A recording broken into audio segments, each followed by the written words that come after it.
Have you ever left the doctor's office feeling utterly and completely frustrated? You walk in with a heart full of hope, searching for real answers, for a clear path forward, and you walk out with another piece of paper. Another prescription for a pill you can't pronounce, another vague warning to watch your diet, and that heavy, sinking feeling in your chest that you are already doing everything you're supposed to. You've diligently cut back on the obvious culprits, the cakes, the cookies, the sugary sodas. You've switched to whole wheat bread. You've filled your plate with what you believe are healthy vegetables. You've tried to walk a little more each day. Yet, despite all your efforts, the numbers on that blood pressure cuff keep stubbornly creeping up, and the shadow of diabetes looms larger, a constant, unwelcome companion in your life. What if I told you that the problem isn't your willpower? What if the real, hidden saboteur is hiding in plain sight, nestled on your dinner plate, disguised as a source of strength, tradition, and even health? Today, we are pulling back the curtain on a difficult but profoundly necessary truth. We are going to uncover the 4 specific types of meat that, after the age of 60, could be quietly and systematically dismantling every single effort you make to control your high blood pressure and diabetes. This isn't about creating fear. This is about delivering knowledge. The kind of actionable knowledge that puts the control right back where it belongs, in your hands. I urge you to stay with me until the very end, because the last one on our list is an item many people still cherish as a wholesome, old-fashioned health food, and understanding the hidden danger it poses could very well change the entire trajectory of your health. Before we dive into this crucial, life-altering information, I would be so grateful if you would consider a small gesture of support. If you find true value in what we are about to share, please take a brief moment to press the like button and, more importantly, subscribe to our channel so you never miss another deep dive into your health. But above all else, I genuinely want to hear from you. Your wisdom, your personal struggles, and your triumphs are the very soul of this growing community. Please do not hesitate to share your own journey, your questions, or your hard-earned discoveries in the comments section below. You never know, your story could be the beacon of hope and clarity that another person has been desperately searching for. Your voice is not only welcome here, it is essential. Let's begin our journey with the first, and perhaps the most pervasive, offender in the American diet. It's the centerpiece of countless quick lunches, the star of the classic breakfast plate, and a staple of American life that has been woven into the very fabric of our culture for generations. I'm speaking, of course, about processed meats. This is an incredibly broad and sneaky category. It includes everything from the humble hot dog sizzling on the grill at a 4th of July barbecue to the seemingly innocent slices of deli turkey or ham layered in your daily lunchtime sandwich, to the crispy, savory bacon that fills the kitchen with its irresistible aroma on a Sunday morning. They are undeniably convenient. They are engineered to be intensely flavorful, and for many of us, they are deeply comforting, tied to memories of simpler times. But beneath that veneer of comfort lies a calculated, chemical-laden assault on your cardiovascular and metabolic systems, a risk that multiplies exponentially once you are over the age of 60. The primary villain here is not fat, as many of us were led to believe for decades, but an almost unbelievable amount of sodium. Manufacturers use salt not just for flavor, but as a powerful preservative, a tool to extend shelf life and ensure their products remain on store shelves for weeks, even months. Consider this: a single, average-sized hot dog or just 2 thin slices of bologna can easily contain over 500 milligrams of sodium. That is a full third of the entire recommended daily limit for an older adult, consumed in just a few bites. When you ingest that much sodium in one sitting, your body initiates a state of emergency. It desperately tries to dilute the salt in your bloodstream by retaining water. This leads to a significant increase in the total volume of blood circulating through your veins and arteries. In turn, this forces your aging heart to work dramatically harder, to pump with more force to move all that extra fluid through your blood vessels. For a heart that has already beaten billions of times, This isn't just a temporary strain. It's a relentless, day-after-day pressure that directly leads to chronically high blood pressure. The best analogy is constantly overinflating a tire. Eventually, the walls of the tire weaken, they become stiff, they lose their resilience. That is precisely what excess sodium does to the delicate lining of your arteries. But the danger is far from over. The preservation process for these meats also relies heavily on chemical compounds called nitrates and nitrites. While these chemicals are effective at preventing the growth of harmful bacteria, their journey inside the human body is far more sinister. Once consumed, they can trigger a cascade of chronic, low-grade inflammation throughout your system. Inflammation is the silent, smoldering enemy of anyone trying to manage diabetes and hypertension. It relentlessly damages the delicate inner lining of your blood vessels, a crucial layer of cells called the endothelium. A healthy endothelium is smooth, flexible, and allows blood to flow like water through a clean pipe. An inflamed endothelium, however, becomes rough, stiff, and sticky. This makes it incredibly easy for cholesterol and other substances to latch on and form plaque, creating the perfect storm for a future heart attack or stroke. Furthermore, for those battling diabetes, this state of chronic inflammation significantly worsens insulin resistance. When your body's cells are inflamed, they essentially turn a deaf ear to the signals of insulin, the hormone responsible for escorting sugar out of your bloodstream and into your cells for energy. This means your blood sugar levels remain dangerously high for much longer periods, directly sabotaging your efforts to manage your condition. I remember a gentleman, let's call him Frank, a 74-year-old retired postal worker. He was the model patient, diligent, motivated, and determined. He walked every single day, had given up soda entirely, but his blood pressure simply would not budge. We meticulously went through his daily food journal, and it all seemed perfectly fine until we arrived at his lunch, a turkey sandwich on whole wheat bread, a meal he proudly ate every day, believing it to be the very picture of health. But that processed turkey, day in and day out, was delivering a constant, insidious dose of sodium and nitrates that kept his entire system in a state of perpetual stress. The moment he agreed to switch, replacing the deli slices with leftover roasted chicken from the night before, his numbers finally began to improve for the first time in years. The alternative isn't about deprivation. It's about a conscious upgrade. It's about choosing real, unprocessed proteins. Instead of packaged deli meat, take an hour on a Sunday to roast a small chicken or turkey breast and slice it up for the week. Instead of bacon or sausage for breakfast, which are among the worst offenders, try a simple scrambled egg seasoned with herbs or a small piece of baked salmon. These choices provide the high-quality protein your body desperately needs for muscle maintenance, without the hidden payload of chemicals and salt that are actively working against your heart, your kidneys, and your blood sugar. The second type of meat we absolutely must discuss is a revered cornerstone of the American dinner table, a powerful symbol of prosperity, family gatherings, and celebration: fatty cuts of red meat. This category includes beautifully marbled steaks like ribeye, juicy hamburgers ground from high-fat beef, rich and decadent prime rib, and pork chops with a thick, satisfying rim of fat. For many of us, the sound and smell of a steak sizzling on the grill or the comforting aroma of a Sunday pot roast are inextricably linked to our most cherished memories with family and friends. The thought of giving that up can feel deeply personal, almost like giving up a piece of our cultural heritage.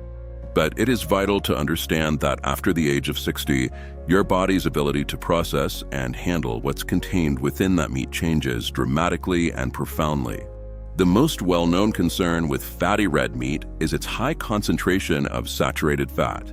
For decades, the medical community has understood that a diet high in saturated fat can lead to an increase in LDL cholesterol, often called the bad cholesterol.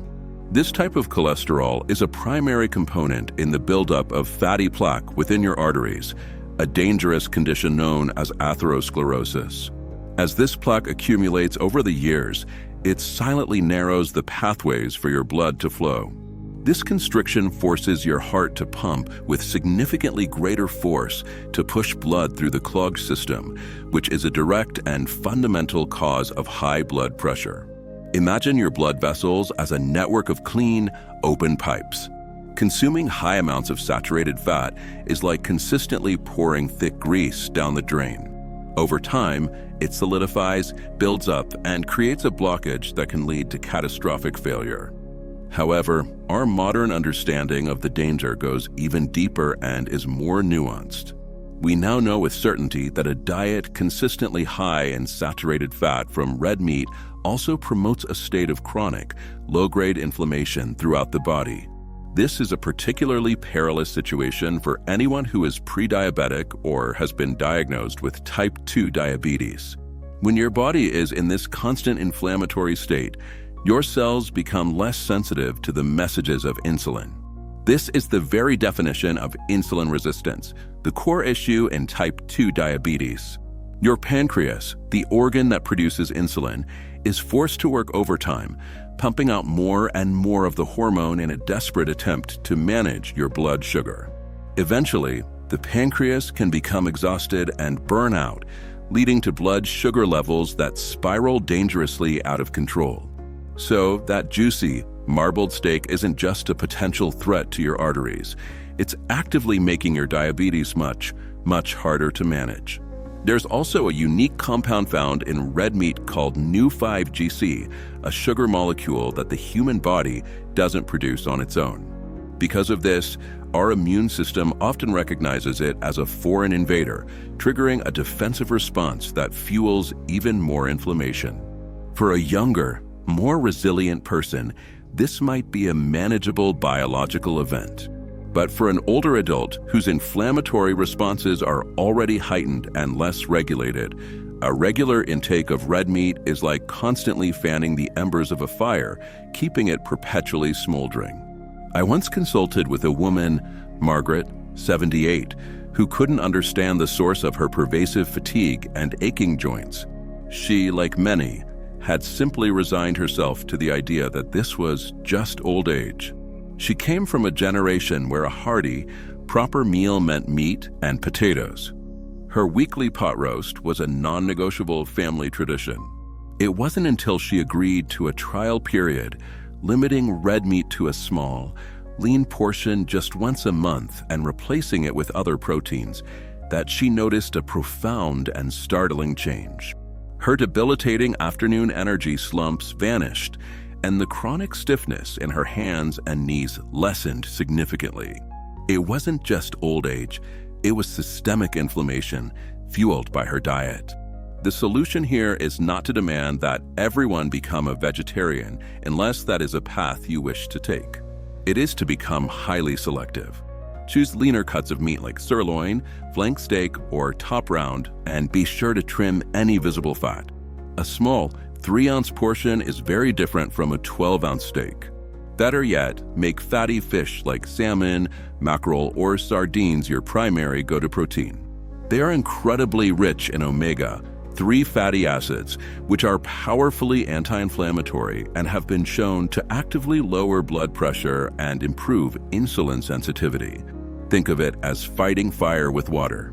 Other fantastic alternatives include skinless poultry and plant-based powerhouses like beans, lentils, and chickpeas.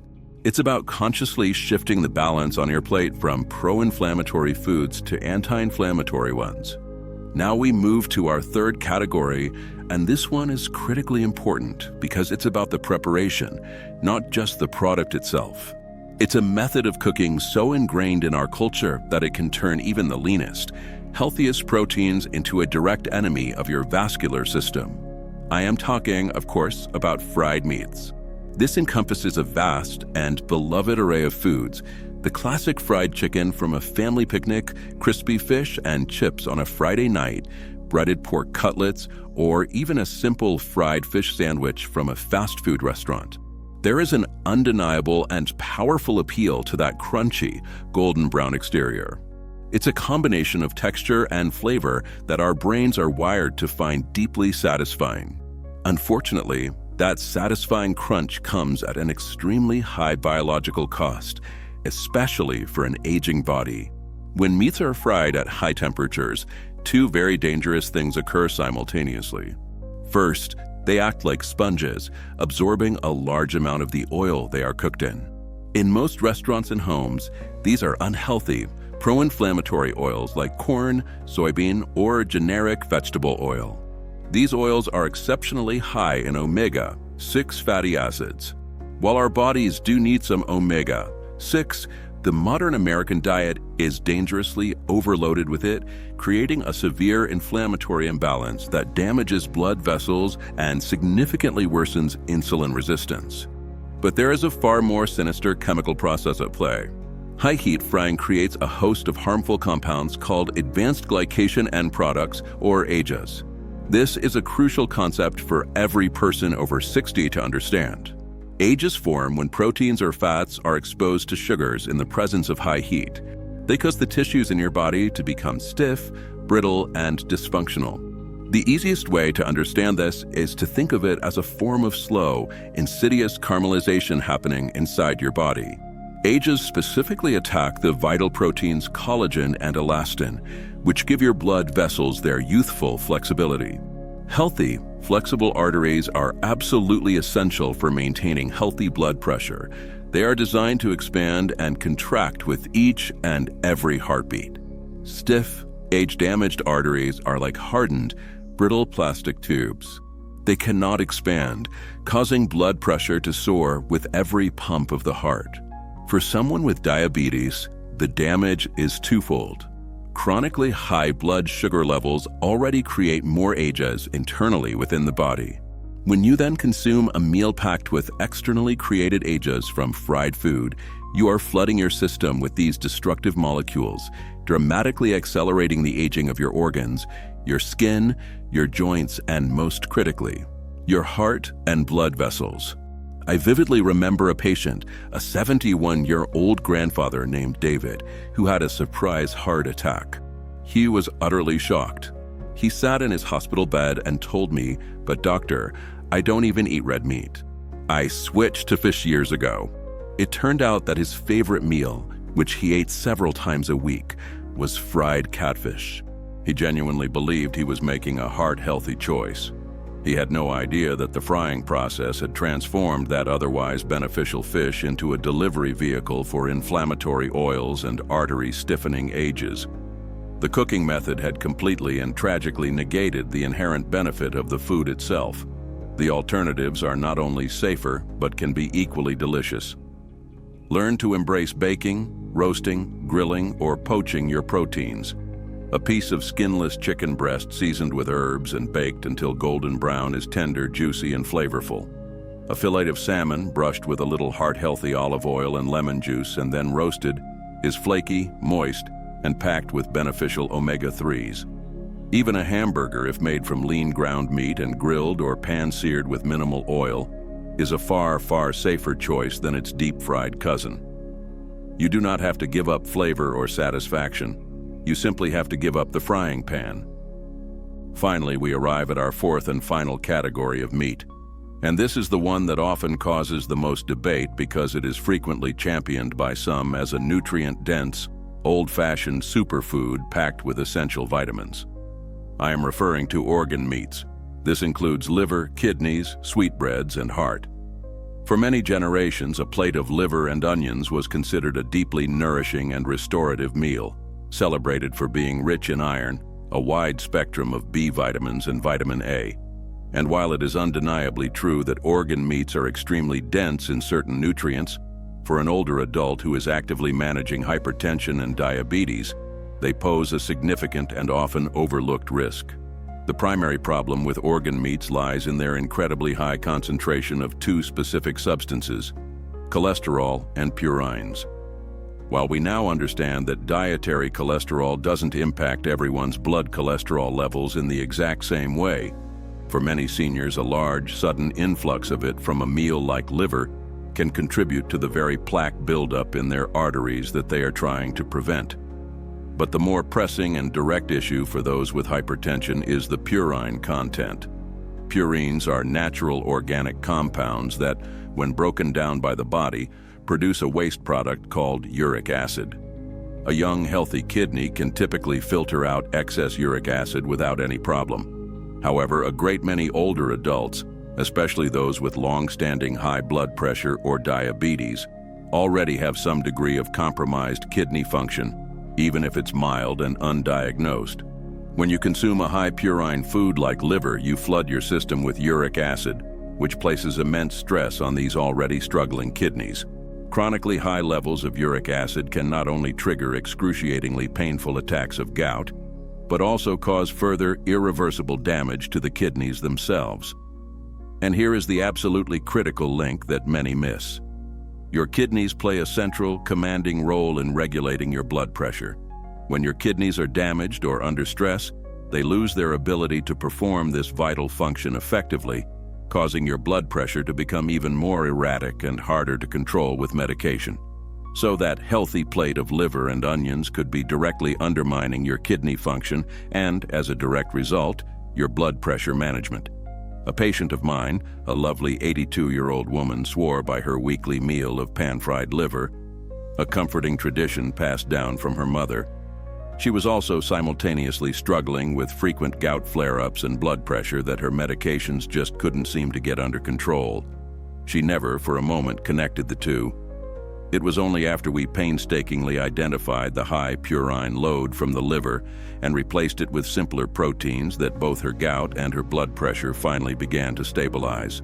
She was delighted to learn she could get her necessary B vitamins from fortified cereals and leafy greens, and her iron from lentils and beans, all without placing that dangerous burden on her kidneys.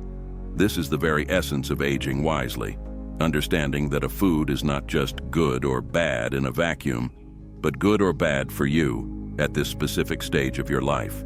So let us bring this all together. This thoughtful journey through your dinner plate is not and should never be about creating a life of joyless restriction or fear. It is the exact opposite. It is about empowerment. It is about the profound and liberating understanding that you are not a passive victim of the aging process. You are the active, powerful architect of your own health. By making these informed, conscious choices to avoid processed meats, to be selective with red meat, to abandon frying, and to pass on organ meats, you are not losing anything of real value. You are gaining years of vitality. You are gaining clearer thinking, steadier energy, more restful sleep, and the priceless freedom that comes from inhabiting a body that is supported, not sabotaged, by the food you eat. It's about trading the fleeting, momentary comfort of a hot dog or a fried pork chop for the lasting, meaningful comfort of a strong heart and a stable, capable body. It's about reclaiming your kitchen not as a place of habit, but as a place of healing. Thank you for sharing this vital time with us. The choices you make from this day forward hold the power to completely redefine your health. We would be deeply honored to hear your story. Which of these foods were you most surprised to see on this list? What is one small, manageable change you are inspired to make, perhaps starting today? Please leave a comment below. Your journey gives others hope and courage. And if you found this video helpful, please do us the favor of liking, subscribing, and sharing it with someone you care about. We look forward to seeing you in the next video.